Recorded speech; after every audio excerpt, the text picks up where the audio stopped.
So today I want to talk to you about painting and why I like doing it so much.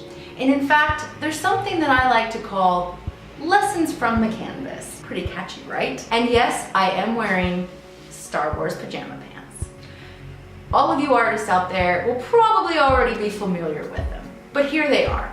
They're lessons that apply to painting as well as any other project, artistic or otherwise, that you might decide to do. So the first lesson is priming. Now, some artists use it, some don't. I do. It's called gesso. And gesso is a great product when working with canvas, as it smooths out the surface. And it allows the brush and the paint to glide over the surface. And it makes your job so much easier. It's kind of like having a blueprint. It's kind of like having a roadmap or a role model. It's kind of like knowing where you're going.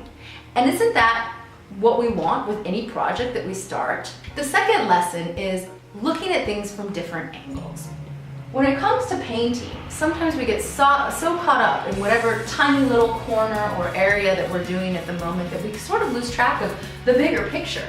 But if we step back from time to time and we examine different areas of whatever piece or project that we're working on, sometimes we catch things that we wouldn't have otherwise noticed. Lesson number 3, paying attention to details is really important, because when you do step back and look at the bigger picture, you'll see the details, you'll appreciate them, and actually so will everyone else.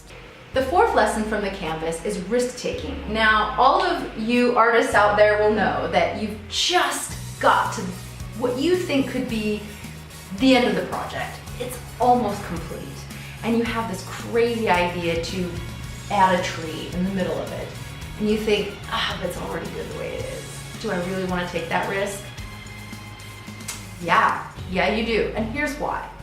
Because you could settle for something that's good enough and you'll appreciate it.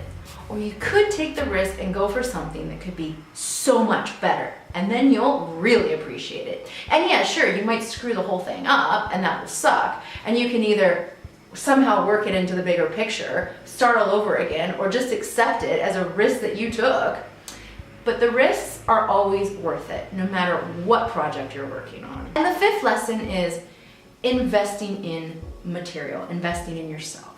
And so whatever it is you do, invest as much as you can of your time and also of your money. And here's why.